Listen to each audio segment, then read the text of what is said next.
Hello भाई, थोड़ा side हो जा, तू फ्रेम में आ रहा है। ओ भाई, I am talking to you bro. क्या तू बह रहा है क्या? देख भाई, मरना है तो थोड़ा साइड में आके मर, मेरी फ्रेम मत बिगाड़। Please please please please.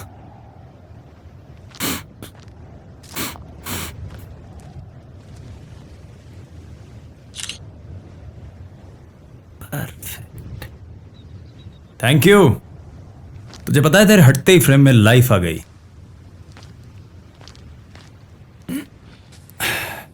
ये देख, क्या गजब फ्रेम आई है। ओए देख तो। ओ भाई, क्या हुआ? फेल हो गया। बहुत बढ़िया, शाबाश, बधाई हो। 3 साल तैयारी की थी, फिर से तैयारी कर ले। अब कुछ नहीं हो सकता। अच्छा, कुछ नहीं हो सकता तो तुम मरेगा। ये अच्छा है तुम्हारी जनरेशन का, हर बात पर मरो। किसी ने कुछ कह दिया, मर जाओ। बाप ने डांट दिया, मर जाओ। गर्लफ्रेंड छोड़कर चली गई, मर जाओ। 16, 17, 18, क्या एज है तेरी? 20। देखा ही क्या तूने अभी तक? अभी तू बड़ा होगा, तेरी शादी होगी, तेरे बच्चे होंगे, बुढ़ापे माँ बाप की सेवा करेगा, हैं?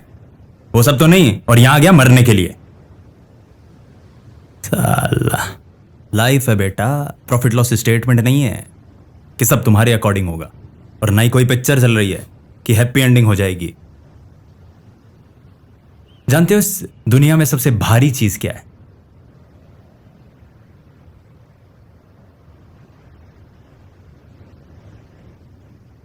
Smallest coffins are the heaviest ones. बाप के कंधे पर बेटे की अर्थी। तुम्हें लगता है तुम्हारे मरने से हर प्रॉब्लम सॉल्व हो जाएगी? तुम गलत होते हो। तुम मर जाते हो लेकिन पीछे एक जिंदगी भर का सदमा छोड़ जाते हो उनके लिए, और उनकी जिंदगी का हर पल मौत से भी बदतर कर जाते हो। लेकिन हार गए, उसका क्या? अब मुझे तो आगे कोई रास्ता भी नहीं दिख रहा। क्योंकि तुम्हारी नजरें वहां तक सीमित है भाई। मैं अपना एग्जाम्पल देता हूं। मेरे 10th में ग्रेस आई थी, जो पीटा मेरे बाप ने, मैं जानता हूं। फिर पढ़ने लग गए, और 2 साल बाद 12th में डिस्टिंक्शन के साथ पास हुए। लेकिन आज किसी को इस बात से फर्क पड़ेगा कि मेरे 10th में ग्रेस थी और 12th में डिस्टिंक्शन? तो अभी आप क्या करते हैं? फोटोग्राफी, मेरी जान, मेरी मोहब्बत।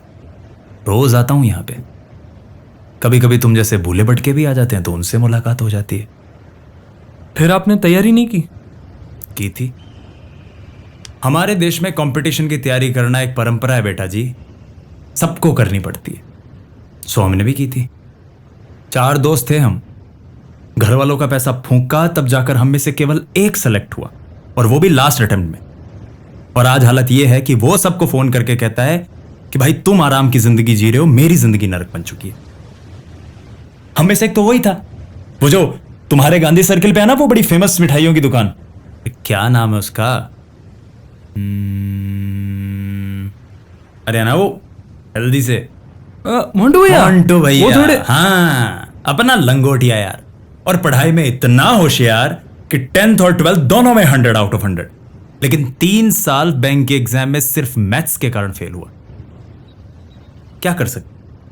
मूव ऑन किया, अंकल का बिजनेस संभाला, और 1 साल में अपनी दुकान के 8 आउटलेट खड़े कर दिए उसने।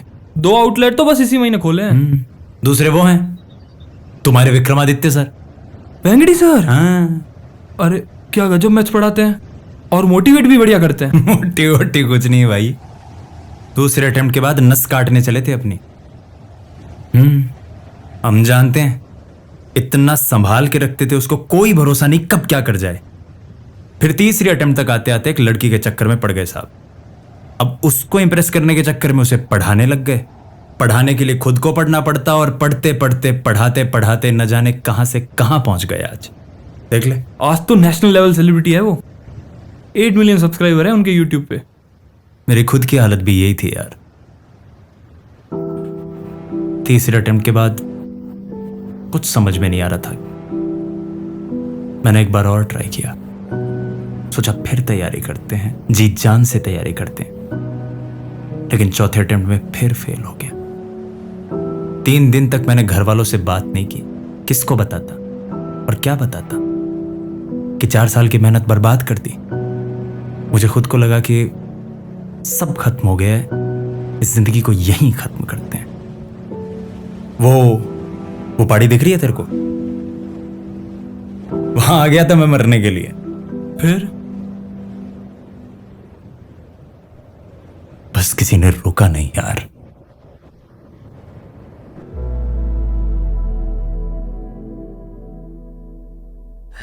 बड़ी नाजुक बड़ी मासूम सी ये जिंदगी, दौड़ में थक कर कहीं ना बीच में सो जाए। जिंदगी की हसरतों की इस कहानी में कहीं लिखते लिखते हाशिए पे जिंदगी हो जाए। टूट जाए हसरतें तो सोचना हसरत ही तो है।